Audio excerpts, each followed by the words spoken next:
High বন্ধুরা, অনেক দিন যাবতই তোমাদের সাথে কোনো ব্লগ শেয়ার করতে পারছি না। তো মোবাইলটা নিয়ে বসে বসে ভাবছিলাম যে কি ব্লগ তোমাদের সাথে শেয়ার করব। তখনই মনে পড়লো যে আমার ফোনে একটা ভিডিও আগে থেকে এডিট করা রয়েছে। ভাবলাম না, এই ব্লগটাই তোমাদের সাথে শেয়ার করি। এটা কিছুদিন আগেই এই রেসিপিটা আমি করেছিলাম, তো এই রেসিপিটাই আজকে তোমাদের সাথে শেয়ার করতে আসলাম। এটা হলো আদিবাসীদের স্টাইলে ব্যাম্বো চিকেন রেসিপি, একটা অসাধারণ রেসিপি। তো এই রেসিপিটা করার আগে তোমাদের বলে দিই, এই রেসিপিটা সম্পূর্ণই চুলায় করব। তো চুলাতে করলেই এটা ভালোভাবে হয়, তোমরাও চুলায় করাই চেষ্টা করবে। এটা একটা অসাধারণ রেসিপি। তো যাই হোক, এবার চলো শুরু করা যাক। সাধারণত চিকেন রান্না করতে যেসব মশলার প্রয়োজন হয় আমি সেসব মশলাই ব্যবহার করেছি। আলুগুলো সাইজ একটু ছোট করে দিয়েছি যাতে ভালো করে সেদ্ধ হয় তার জন্য। আর সব মশলাকেই আমি থেতো করে ব্যবহার করছি। তোমরা দেখতেই পেয়েছো আমি থেতো করছিলাম, থেতো করে ব্যবহার করেছি। একদম পালিশ করে ব্যবহার করলে আমার মনে হয় এটার সাথে যায় না, তার জন্য আমি থেতো করেই ব্যবহার করেছি। এখানে রসুন পেঁয়াজ দিয়ে দিলাম, আর দিয়ে দিলাম থেতো করে রাখা কাঁচা লঙ্কা। এবার দিয়ে দেবো এক এক করে মশলা। তো হলদি গুঁড়ো দিয়ে দেব, তারপর দিয়ে দেব পরিমাণ মতো লবণ, তারপর দিয়ে দেব অল্প একটুখানি, যেহেতু আমি কাঁচা লঙ্কা ব্যবহার করেছি তার জন্য অল্প একটুখানি গুঁড়ো লঙ্কাও দিয়ে দেব।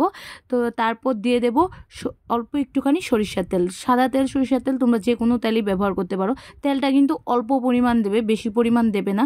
এই রান্নার জন্য অল্প একটু পরিমাণ তেল দিলেই হয়। তো যাই হোক, এখানে সব কিছু দেওয়া আমার কমপ্লিট। তারপর এখন ভালো করে মাখিয়ে নেব। আর আরেকটা জিনিস তো বলতেই ভুলে গেছি, আমি কিন্তু কয়েকটা দারচিনিও দিয়ে দিয়েছিলাম। তো সব কিছু দেওয়ার পর আমি ভালো করে মাখিয়ে নিয়েছি। মাখিয়ে নেওয়ার পর তারপর আমি বাঁশটাকে আগে থেকে ভালো করে ধুয়ে রেখে দিয়েছিলাম। এখন বাঁশটা থেকে ভালো করে জল ঝরে গেছে, তো সেটা চেক করে নিয়েছিলাম যে ভালো করে জলটা ঝরে গেছে কিনা। তো দেখতে পেলাম ভালো করে জলটা ঝরে গেছে। এখন যেহেতু আমার চিকেন মাখাটা আমার পুরো কমপ্লিট, আর দেখতে পাচ্ছ কি সুন্দর দেখা যাচ্ছে এখনই। তো আমার চিকেন মাখাটা পুরো কমপ্লিট। এখন আমি বাঁশের মধ্যে অল্প অল্প করে ঢুকিয়ে দেব। তো এই দেখতে পাচ্ছ আমার বাঁশটার মধ্যে আমি অল্প অল্প একটু একটু করে চিকেনটা ঢুকিয়ে নিচ্ছি।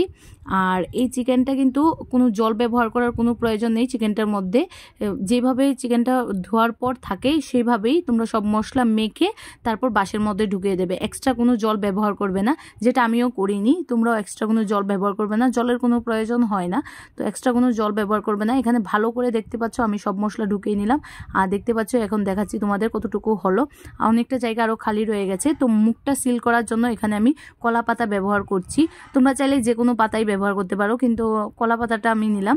আমার হাতের সামনে কলা পাতাটা ছিল, তাই কলা পাতাটাকে ভালো করে ধুয়ে মুখটা বদ্ধ করছিলাম। তো তারপর দেখো চুলার জালটাও জ্বালিয়ে দিলাম, আর জ্বালিয়ে দিয়ে বসিয়ে দিলাম এই ব্যাম্বোটা।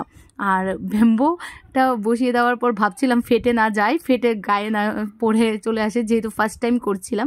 তো যাই হোক, এরকম কিছুই হয়নি, ভালোভাবেই হয়েছিল। তো জালটা কিন্তু আমি কমই দিয়েছিলাম, ফার্স্টে একটু বেশি দিয়েছিলাম। তারপর হালকা হালকা জাল দিয়ে আমি পুরোটাকে ঘুরিয়ে দিয়ে পুরোটা রেসিপি করেছিলাম। তো তাতানের পাপাও আমাকে সাহায্য করেছিল এই রেসিপিটা তৈরি করতে। দুজনে মিলেই এই রেসিপিটা তৈরি করছিলাম। আমি দেওয়ার পর তাতানের পাপাও একটু ঘুরিয়ে দিচ্ছিল।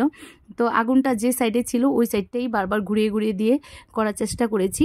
তো যাই হোক, এরকম করলে 20 মিনিটের মতো রাখলেই হয়ে যায়, 15-20 মিনিটের মতো রাখলেই চিকেনটা হয়ে যায়, একদম সেদ্ধ হয়ে যায় ভালো করে। আর খেতেও কিন্তু অসাধারণ লাগে, অসাধারণ। আর গরম গরম খাওয়ারই চেষ্টা করবে। আমি যে খেয়েছি এটা থেকে বলছি যে গরম গরম খেতেই বেস্ট একদম। ঠান্ডা হয়ে গেলে না এতটা ভালো লাগে না, এতটা মজা লাগে না খেতে, কিন্তু গরম গরম খেতে বেশ লাগে। তুমি বসে বসে একাই খেয়ে নিতে পারবে পুরোটা, এত ভালো হয়। আর দেখতেই পাচ্ছ আমার বাঁশটা পুরো পুড়ে গেছে, আমি আর একটুখানি আগে নামিয়ে নিতে পারতাম। তো যাই হোক, এখানে যখন এটা খোলা হলো তারপর যে একটা স্মেল বের হলো, ওফ, আমার তো এখনই আবার জিভে জল চলে আসছে, এরকম একটা মজা স্মেল বের হচ্ছিল। আর দেখো কলা পাতাটার কালারও পুরো চেঞ্জ হয়ে গিয়েছিল। আর দেখতেই পাচ্ছ, তোমাদের দেখিয়ে দেওয়ার চেষ্টা করছি। এখন নিয়ে নেব থালায়। তো এখানে তাতানের পাপা বসে গেল ঢালার জন্য, আমি ওকেই দিলাম এই কাজটা যে তুমিই ঢালো। আর দেখতে পাচ্ছ কি অসাধারণ খেতে, কিন্তু বেশ টেস্টি হয়েছিল। তোমরাও একবার অবশ্যই ট্রাই করবে। আর কে ট্রাই করেছো অবশ্যই কমেন্টে জানাবে। খুব তাড়াতাড়ি তোমাদের সাথে শেয়ার করব আরেকটা রেসিপি, আরেকটা দুর্দান্ত রেসিপি। তার আগে যারা আমার চ্যানেলে প্রথমবার আমার ভিডিও দেখছো তারা প্লিজ অবশ্যই আমার চ্যানেলটাকে সাবস্ক্রাইব করবে। যারা আগে থেকে আমার পাশে আছো তারা এইভাবে আমার পাশে থাকবে, আমার ভিডিওগুলোকে লাইক করবে, শেয়ার করবে, আর একটা মিষ্টি কমেন্ট অবশ্যই করবে। দেখা হবে খুব তাড়াতাড়ি। আজকের জন্য টাটা।